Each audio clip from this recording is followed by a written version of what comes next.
들으며 줄거리로 이해하는 7분 국어 산문 벼락치기. 이번 시간에는 안수길 작가의 단편소설 제3 인간형을 살펴보겠습니다. 7분 국어 작품 이해하기. 제3 인간형의 주제는 현실의 변질과 부조리한 인물에 대한 비판입니다. 이 소설은 6.25 동란 당시의 부산을 배경으로 합니다. 전지적 작가 시점으로 사실주의적이며 자조적이고 반성적인 내용의 소설입니다.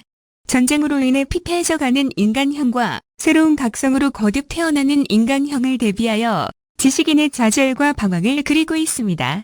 작품에는 3명의 사람들이 등장하는데 이들의 삶의 방식을 조명함으로써 역사의 소용돌이 속에서 어떻게 살 것인가 하는 문제를 제기하고 인간이 어떻게 변모하는가를 살핀 문제작입니다.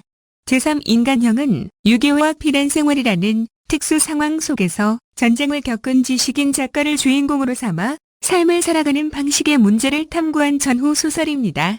이 소설에는 한때 작가였으나 운수업으로 부를 획득하여 정신적 가치를 잊고 타락한 조은과 그를 따르던 문학소녀였으나 전쟁으로 인한 집안 몰락 이후 시대적 사명을 깨닫고 정신적으로 성숙한 미희와 생계 유지를 위해 교직에 종사하며 작가로서의 삶을 포기한 채 미련만 갖고 있는 석이라는 3명의 인물이 등장합니다.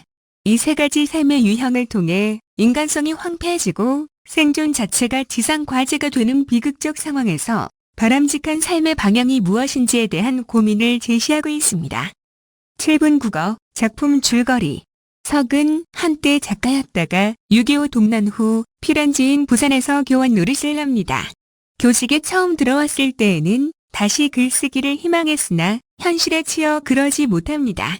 어느 토요일 오후 학생들이 하교하고 난 뒤 바다를 바라보며 상념에 젖어있던 석에게 전쟁 전의 동료 작가였다가 전쟁 때 소식이 끊기고 여러 가지 소문만 무성하게 나돌던 친구 조은이 찾아옵니다. 석은 조은의 차를 타고 중화요리집에 가면서 동란 중에 돌았던 그의 소문을 생각합니다. 조은은 자신의 문학 사상에 투철하였고 따르는 문학 소녀도 많았으며 독자적인 세계를 추구하다 보니 생계는 어려웠으나 돈을 벌기 위하여 실속 없는 글을 써서 팔지는 않은 작가였습니다. 석은 생활고와 학교 생활에 찌들어 작품을 쓰지 못하고 있는 자신의 처지를 생각합니다. 또한 조은이 그동안 숨어 지내면서 대작을 만들었을 거라고 추측합니다. 그리고 이에 대한 평을 받으려고 불쑥 나타난 것은 아닌지 생각하며 주눅이 듭니다. 석은 이기지도 못하는 술버릇과 식구들의 핀잔으로 술을 안 먹기로 하였는데 요리집에서 친구와 술을 시키고 권하는 술에 금방 취합니다. 석은 차 안에서 궁금했던 말을 꺼냈으나 조은은 외투 안주머니에서 종이 꾸러미를 내어놓으며 미희에 대해 이야기합니다. 거기에는 검정색 넥타이와 조은 선생이라고 쓰인 봉투가 있었습니다. 편지는 조은 선생님의 호의는 고맙지만 자신의 길은 이미 작정되어 있기 때문에 간호 장교에 지원했음을 알리는 내용이 담겨 있었습니다. 미희는 부유한 가정에서 자란 명랑한 성격의 문학소녀로 조은을 무척 따랐습니다.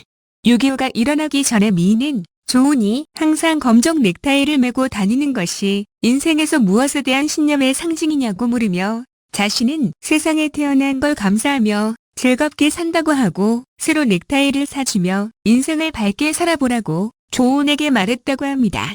그런지 며칠 후에 6.25 사변이 터지고 조은은 숨어 지내며 삶에 대한 고통과 번민에 시달리다가 사업을 시작하였다는 것입니다. 사업이 잘 되고 돈을 버는 사이에 속물적인 인간으로 변해서 삶의 재미를 느끼면서 그 생활에 완전히 젖어버렸다는 것입니다. 그러다 부산에 온 지 얼마 되지 않아 지나가는 미희를 만났는데 예전의 밝은 표정은 완전히 사라졌고 그간의 사정이 말이 아니었다는 것입니다. 집안은 망가져 겨우 먹고 살아가고 있으며 미희는 그런 가운데에서도 적어도 삶에 대하여 비관을 하지는 않는다고 했다는 것입니다. 조은은 매일같이 미희를 만나며 그녀에게 도움을 주고자 다방을 하나 얻어서 식구들이 먹고 살게 해주겠다고 제안을 했다고 합니다. 미희가 며칠만 여유를 달라고 하여 그에 대한 대답을 오늘 듣기로 했는데 미희는 나타나지 않고 간호장교가 되겠다고 쓴 편지와 넥타이만 전해왔는데 조은은 이 때문에 번민에 빠지게 되었다고 합니다. 조은은 미희가 전쟁을 겪으며 제 갈 길을 바르게 찾은 데 반하여 자신은 깊은 낭떠러지로 굴러떨어지는 부끄러움을 느낀다고 고백하며 친구에게 구원을 얻으려고 이렇게 석을 찾아왔다고 말합니다. 이를 계기로 석은 조은에게 가졌던 호기심과 기대감 대신에 미희로부터 강렬한 인상을 받게 됩니다.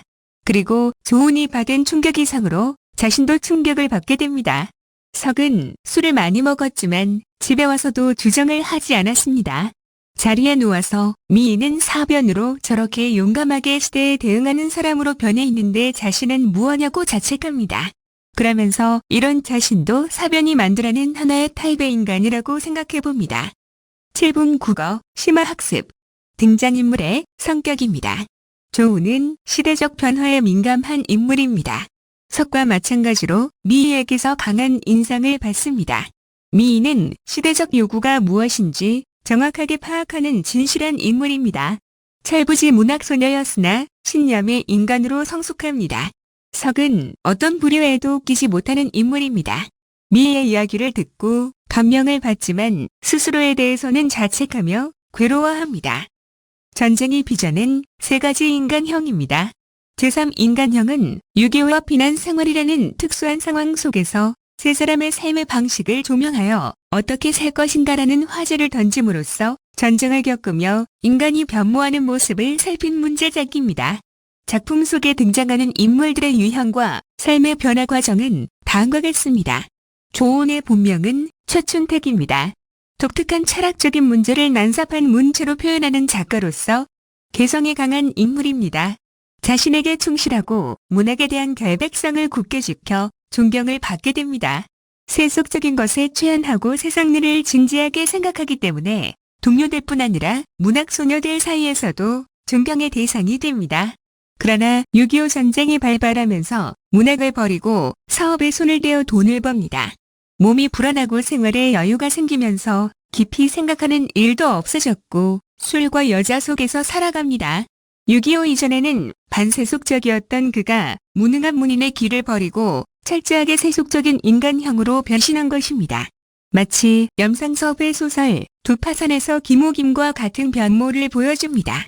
그러나 조은은 지금 자신이 걷고 있는 삶이 스스로의 정체성을 부여하는 길이 아님을 분명하게 인식하고 있기 때문에 언젠가는 원래의 자리로 돌아올 수 있는 가능성을 가진 인물이기도 합니다. 미희는 문학소녀입니다.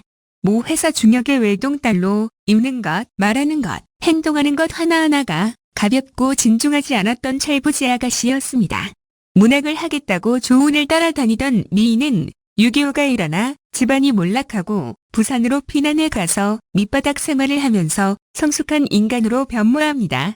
전쟁 중에 가족의 죽음을 보며 신념의 인간으로 성숙하는 인물로 인간의 소명이 무엇인가를 깨닫게 됩니다.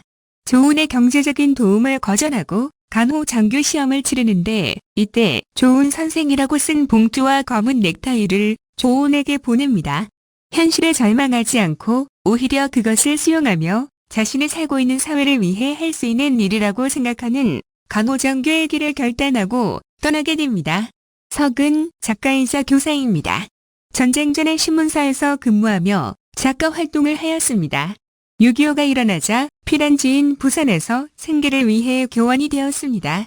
그러나 교사로도 충실하지 못하고 작가로서도 그렇지 못하여 늘 번민 속에서 살아가며 친구 조은을 만나서 그를 따릅니다. 조은이 동란의 압력으로 그의 사명을 포기하고 미희는 간호장교로 입대하여 용감하게 시대적 요구에 응할 수 있는 사람으로 변신한 반면에 석은 사명을 포기하지도 못하고 그것에 충실하지도 못한 채 말라가는 그야말로 제3인간형에 잠겨있는 것입니다. 이러한 점을 알고 있는 석은 자책하고 괴로워합니다. 석은 가장으로서의 책임감과 작가의 길에 대한 미련 사이에서 그 어느 것도 확실히 선택하지 못하고 무료한 시간과 회의에 젖어 피곤한 삶을 사는 당대 지식인의 함전형이라고 할 수 있습니다. 석의 공허한 내면 풍경입니다. 석은 부산에서 교편을 잡고 있는 피난민입니다. 부산에 뿌리를 내리지 못하고 8식구를 먹여 살려야 하는 가장으로서의 무거운 책임감만 안고 피로에 절어 사는 인물입니다. 생활의 피로함 때문인지 매사에 적극적이지 못하고 의욕이 모자라 게으르게만 보입니다. 또한 작가로서 일에 몰두할 수 없는 현실에서의 절망과 갈등에 빠져 있는 인물이기도 합니다. 이런 것들 때문에 석의 내면 풍경은 쓸쓸하며 왜소하고 초라하기만 하여 공허를 안고 생활할 수밖에 없는 것입니다. 이러한 공허는 서두에서 묘사된 담조롭고 초라한 바다의 풍경으로 드러납니다. 이 광경은 무기력에 빠져있는 화자의 내면 풍경과 어울립니다. 등장인물들의 인간상의 대비입니다. 전쟁 전과 후에 등장인물의 삶의 변화를 그리고 있는 이 작품은 주인공인 석과 그의 친구 조은의 변화를 중심으로 이들과는 대비되는 변화를 겪은 문학소녀 미희의 삶을 보여주고 있습니다. 석과 조은이 전쟁으로 인해 삶에 대한 진지한 도전의식을 잃어버린 존재들이라면 미희는 오히려 전쟁을 통해 삶의 의지를 북돋우는 인간형으로 바뀌게 됩니다. 작품의 서술상 특징입니다.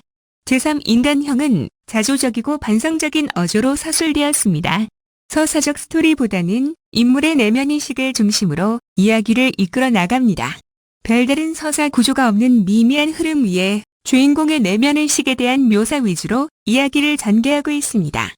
조은이 미희에 대한 이야기를 전달하는 부분의 특징입니다. 조은이 석에게 들려주는 이야기 형식을 띠고 있으며 미희의 근황에 대한 정보를 담고 있습니다. 조은이 석을 찾아온 이유에 대한 설명이 들어있고 미희를 다시 만나서 겪은 일과 그로부터 느낀 감정이 드러나 있습니다. 검정 넥타이의 의미입니다. 검정 넥타이를 메고 있던 시절의 조은은 고고한 문학 사상을 견지하고 있었습니다. 따라서 검정 넥타이는 순수하게 문학을 추구했던 작가로서 조은의 과거 삶을 상징합니다.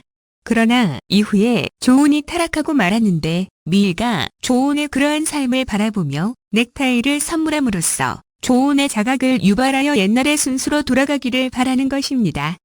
작품의 문학사적 의의입니다. 제3인간형은 전후에 타락한 인간의 문제를 그린 수작입니다. 전쟁 중이던 1953년에 자유세계에 발표된 기념비적인 단편 소설입니다. 6.25 전쟁으로 빚어진 인간 삶의 타락과 그로 인한 고뇌를 형상화하여 전후 사회의 새로운 각성을 촉구하였습니다. 또한 운명적 조건에 대한 극복 의지를 지니는 인간형을 창조하였습니다. 조은의 말을 빌려 우연히 듣게 된 문학소녀 미희의 이야기는 피난 생활로 인해 피폐해진 삶의 고통을 겪고 있던 주인공이 전쟁을 불가항력적인 것으로 여기지 않고 그것을 극복하려는 의지를 불태우는 것으로 작품의 결말을 맺습니다. 이를 통하여 안수길은 작가의 한계가 무엇인지를 잘 알고 있고 본인도 조은과 같은 작가가 되기를 원하지 않았기 때문에 조은을 비판할 수 있었던 것입니다. 그리고 미희와 같은 양심을 가지기 원했기 때문에 미희라는 인물을 설정할 수 있었던 것이라고 할 수 있습니다. 제3인간형은 작가 초기에 이민 생활을 다룬 만주체험 소설을 극복한 작품입니다. 작가는 3년간의 작품 활동 중단 끝에 발표한 이 작품을 통해서 자신의 만주 콤플렉스에서 벗어나 또 다른 작가로서 출발하게 됩니다. 이 작품은 작가 자신의 문학적 태도와 방향을 결정하는 중요한 계기가 되었습니다. 작가는 다음과 같이 말합니다. 사변을 통한 지식인의 세계형을 그려보았다. 세 번째 인물은 작가가 모델로 되었으나 그것은 개인적 나가 아니라 전형으로서의 나라는 점을 말하려고 한다. 이렇듯 이 작품에서는 6.25와 피난생활이라는 특수한 상황 속에서 세 사람의 다양한 삶의 방식이 조명됩니다. 결국 제3인간형은 역사의 소용돌이 속에서 어떻게 쓰느냐는 문제에 대한 고민의 계기를 제공하는 작품입니다. 함께 읽으면 도움이 되는 작품입니다. 손창섭 작가의 단편소설 잉여인간이 있습니다. 잉여인간이란 남아 돌아가는 인간이라는 뜻입니다. 6.25 전쟁의 후유증이 산재해 있는 비정상적인 사회로부터 추방당하여 불구적인 삶을 살아가는 인간 유형을 의미합니다. 잉여인간에 등장하는 세 명의 인물은 짙은 우수를 간직한 채 전후 상황에서 존재할 수 있는 인간형들입니다. 서만기의 합리성과 정직성과 온건함, 그리고 견인주의적 자세 등의 덕목에 천봉우와 최익준의 무기력증과 무책임성, 그리고 비사회적인 생각과 태도 등이 대비되어 나타납니다. 작가는 주인공 서만기를 통해 이들의 어두운 면을 따뜻하게 감싸안음으로써 전쟁이 가져다준 사회의 불구성과 황폐함을 극복하여 건전한 사회를 지향할 수 있는 가능성을 제시하고 있습니다. 이는 제3인간형에서 보여주는 전쟁과 피란이라는 특수한 상황 속에서 3명의 삶의 유형과 미의로 대변되는 모범 인간형을 설정하였다는 점에서 비교할 만합니다.